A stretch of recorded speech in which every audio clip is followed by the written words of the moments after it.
कल्पना कीजिए कि आप सपनों के रोमांच पर निकल पड़े हैं, एक नया देश देखने, एक नई भाषा सीखने और लोगों की मदद करने के लिए महासागर पार कर रहे हैं। अब कल्पना कीजिए कि यह यात्रा सदी के सबसे बड़े अनसुलझे रहस्यों में से एक में बदल जाती है। एक ऐसा मामला जो आज भी तर्क, विज्ञान और खुद पुलिस को चुनौती देता है। यह क्रिस क्रेमर्स और लिसन फ्रैंक की कहानी है, दो युवा डच महिलाएं जो पनामा में पगडंडी पर गायब हो गईं और एक ऐसी पहेली छोड़ गईं जिसे कोई भी पूरी तरह सुलझा नहीं पाया।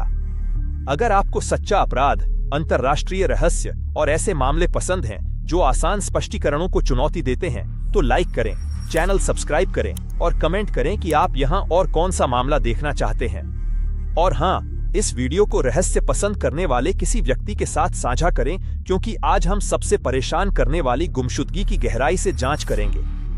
क्रिस 20 साल की थी, लिसेन 22 की। वे अविभाज्य मित्र थीं, नवस्नातक, सपनों और ऊर्जा से परिपूर्ण। क्रिस रचनात्मक, जिम्मेदार थी, सांस्कृतिक व सामाजिक शिक्षा में डिग्री पाई थी। लिसेन आशावादी, समर्पित, वॉलीबॉल खिलाड़ी थी। उसने अनुप्रयुक्त विज्ञान में स्नातक किया था।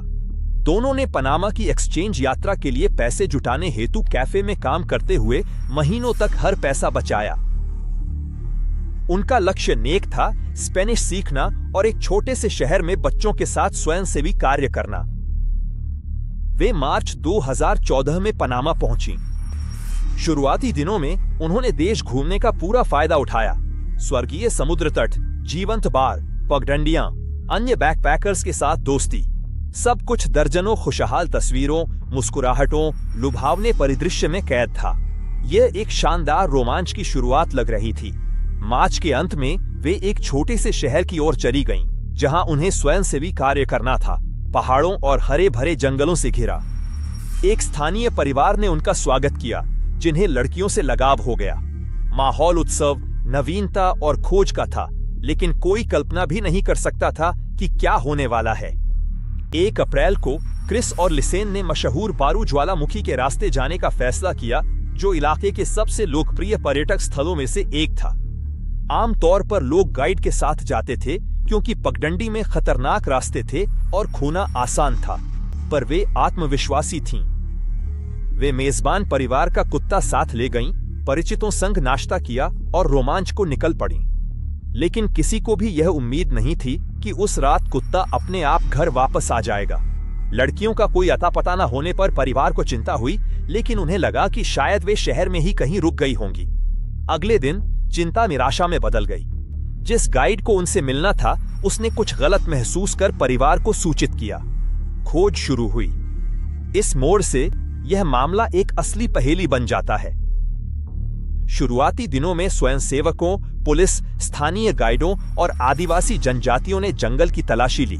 लड़कियों के माता पिता हॉलैंड से पनामा पहुंचे, साथ में जासूस, खोजी कुत्ते और जानकारी देने वाले को पुरस्कृत करने के लिए एक बड़ा इनाम लाए। पर हफ्तों तक कुछ नहीं मिला। यह ऐसा था मानो वे दोनों बस गायब हो गई हों। 3 महीने बाद कहानी में एक नया मोड़ आया। एक स्थानीय महिला को नदी के किनारे एक बैकपैक मिला, जो उस जगह से मीलों दूर था जहां से लड़कियां गायब हुई थीं। बैकपैक के अंदर लिसेन का निजी सामान मौजूद था, जिसमें चश्मा, पैसा, पासपोर्ट, एक पानी की बोतल, कैमरा, मोबाइल फोन और ब्रा भी शामिल थे। इतने समय तक नम जंगल में रहने के बावजूद सब कुछ सूखा और सही स्थिति में था। वह सब वहां कैसे पहुंचा और इसे पहले किसी ने क्यों नहीं ढूंढा? मोबाइल फोन की जांच करने पर पुलिस को कुछ डरावना पता चलता है। ट्रैक शुरू करने के कुछ घंटों बाद लड़कियों ने आपातकाल में कॉल करने की कोशिश की थी। सिग्नल की कमी के कारण दर्जनों बार कोशिश की गई, लेकिन सभी विफल रहीं। निराशा स्पष्ट दिख रही थी। अगले दिनों में भी कॉल आती रहीं, पर कट जाती थीं। 6ठे दिन के बाद किसी ने क्रिस का आईफोन अनलॉक करने की कई बार कोशिश की, जब तक कि डिवाइस स्थायी रूप से ब्लॉक नहीं हो गया। कौन मोबाइल फोन तक पहुंचने की कोशिश कर रहा था? क्या यह उनमें से एक थी या कोई और? कैमरे से रहस्य और भी गहरा हो जाता है। पहली तस्वीरों में लड़कियां पगडंडी और सुंदर दृश्यों का आनंद लेती दिख रही हैं। लेकिन उसके बाद आधी रात के दौरान सुबह 1 बजे से 4 बजे के बीच 90 तस्वीरें ली गईं। सभी जंगल के घने अंधेरे में खींची गई थीं। कुछ में शाखाएं, पत्थर, वस्तुएं मार्कर के रूप में छोड़ी गई हैं। एक में जो क्रिस का सिर लग रहा है उस पर एक साफ चोट दिखाई दे रही है। वे क्या दिखाने की कोशिश कर रही थीं? क्या वे मदद मांगने की कोशिश कर रही थीं या उन्हें खोजने वालों के लिए सुराग छोड़ रही थीं? समय के साथ और भी भयानक खोजें सामने आईं। क्रिस के शॉर्ट्स बैकपैक से मीलों दूर मुड़े हुए और साफ। फिर एक जूता जिसके अंदर एक पैर था, दूर बिखरी हुई हड्डियां, कुछ तो लगभग सर्जिकल तरीके से साफ की हुई थीं। डीएनए टेस्ट से पुष्टि हुई वे क्रिस और लिसान के थे, लेकिन उनके अवशेष इतनी दूर कैसे पहुंचे? क्यों कुछ हड्डियां साफ थीं और कुछ पर अब भी त्वचा लगी हुई थी? पुलिस ने निष्कर्ष निकाला कि दोनों की मौत जंगल के तत्वों के संपर्क में आने से हुई, पर अजीब विवरणों, टखने पर सटीक कट, जानवरों के निशान की कमी, अक्षुण्ण वस्तुओं व रहस्यमय तस्वीरों का कोई स्पष्टीकरण नहीं मिलता। सिद्धांत बहुत सारे हैं, दुर्घटना, अपराध, गुप्त जनजातियां, यहां तक कि अलौकिक घटनाएं, लेकिन सच्चाई जंगल में खोई हुई है।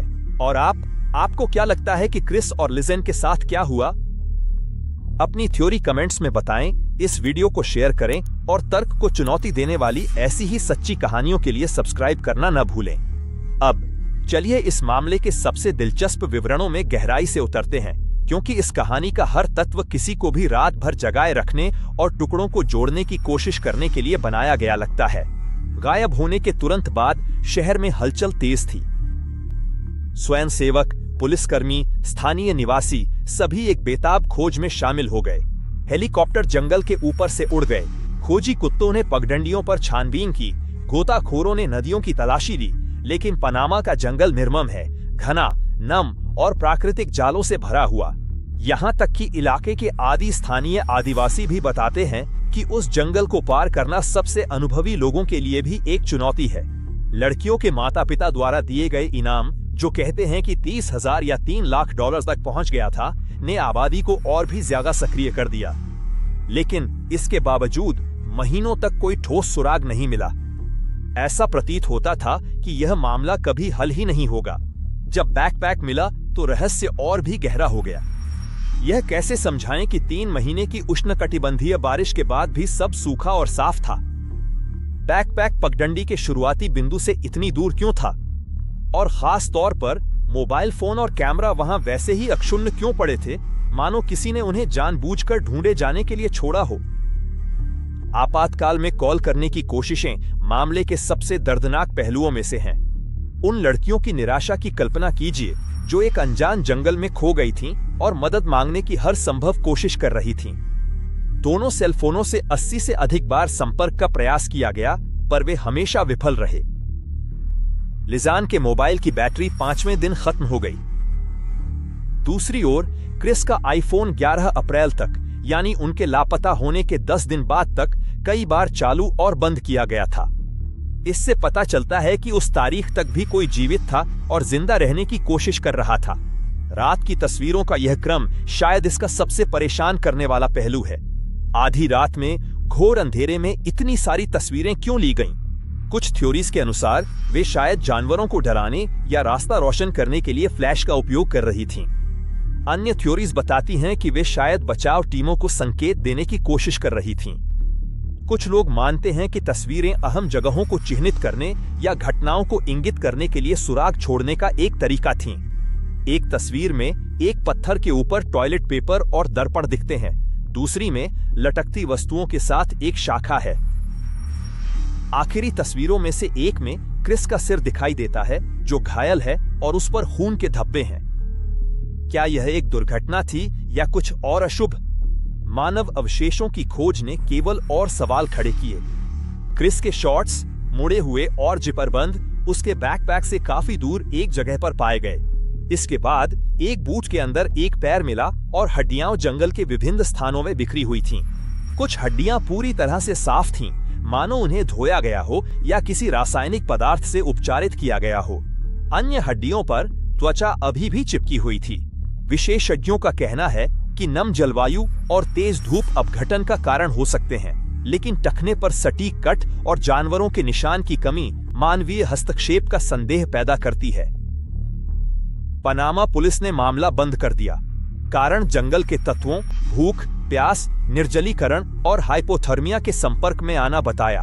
हालांकि कई लोग इस निष्कर्ष पर सवाल उठाते हैं, लड़कियों ने अपने परिवार के लिए कोई विदाई संदेश क्यों नहीं छोड़ा, जो लंबे समय तक गायब रहने के मामलों में आम बात है।